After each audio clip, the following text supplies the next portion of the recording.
Apple defends AT&T and its new App Store, and Google releases its Maps navigation software to Android 1.6. Today is Tuesday, November 24th, and it's time for Tech Weekly.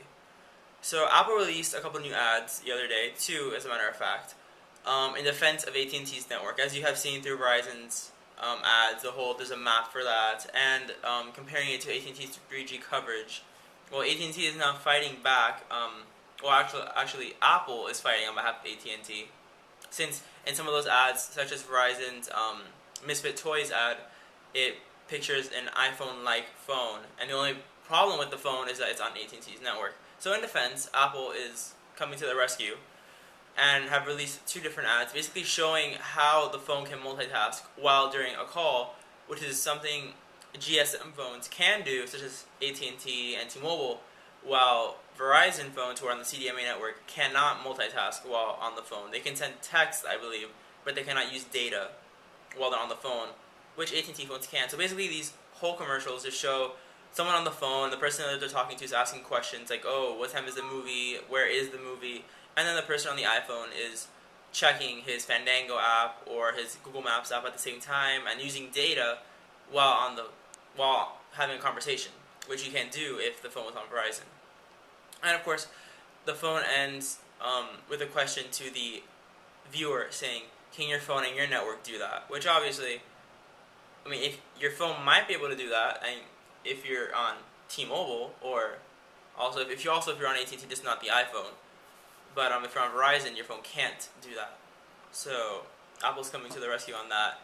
In other Apple news, Phil Schiller is now defending his App Store approval process. He claims that 90% of the apps are merely technical issues or a problem in some little code or whatever that they send back to the developer so they can fix. And for the most part, he says, the developers are happy to get the response back from Apple.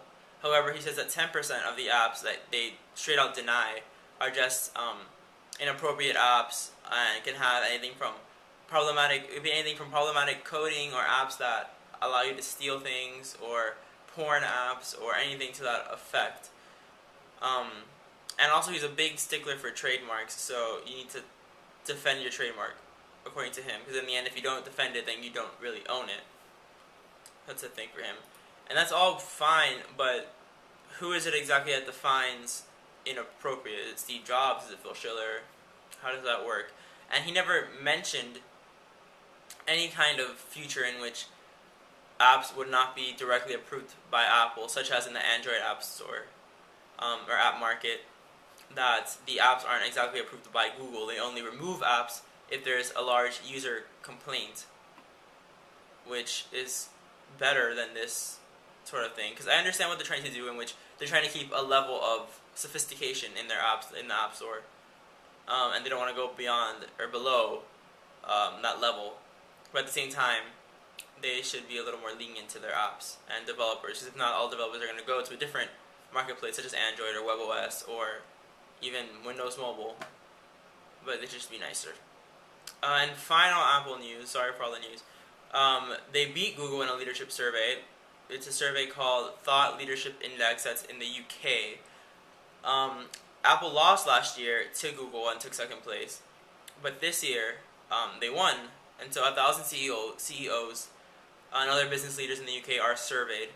And it turns out that Apple beat Google, and then Microsoft was in third place with Amazon and the drug company GlaxoSmithKline.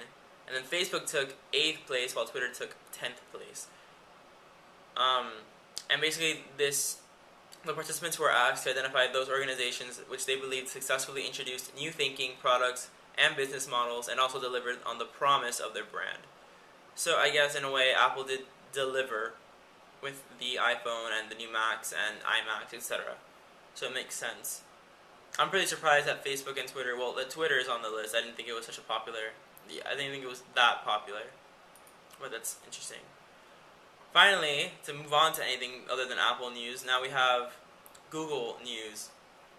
They finally released a navigation software that was originally only on Android 2.0 to 1.6 phones. So if you have a MyTouch, a G1, a Samsung Moment, a Hero, any of these phones, you can go into your App Store now and download or it will get an updated version of your Google Maps software. So now you have turn by turn directions. You'll have different layers. You can have traffic layers, etc. And it's free, so might as well get that instead of paying for the TomTom or whatever kind of app. Well, TomTom's for Apple. I don't know what Android has, but this is free and it's still in beta, so you might have some bugs. But for the most part, I've heard good things about it, so you can go and check that out.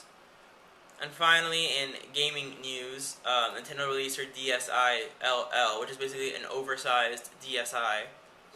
And in 2 days, they sold 103,524 units, which isn't that much, but compared to, let's say, the PSP Go's 28,000 units in the same time period, and the original DSi's 170,000 units in the same time period, it's a little significant. The people at Engadget have ripped it open, so you can see the insides if you check it out there. But basically, it's just an oversized DSi for, I think it was targeted for the older people, and it has larger screens, etc. Same cameras, same everything else.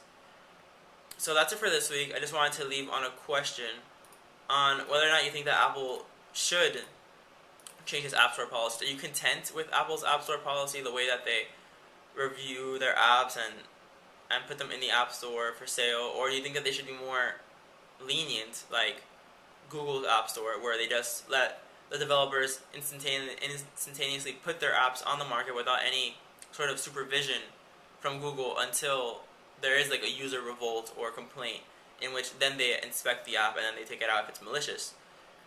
I find that way you get more apps in the App Store as opposed to Apple, which is combing over your app with a fine-tooth comb to make sure that it's perfect.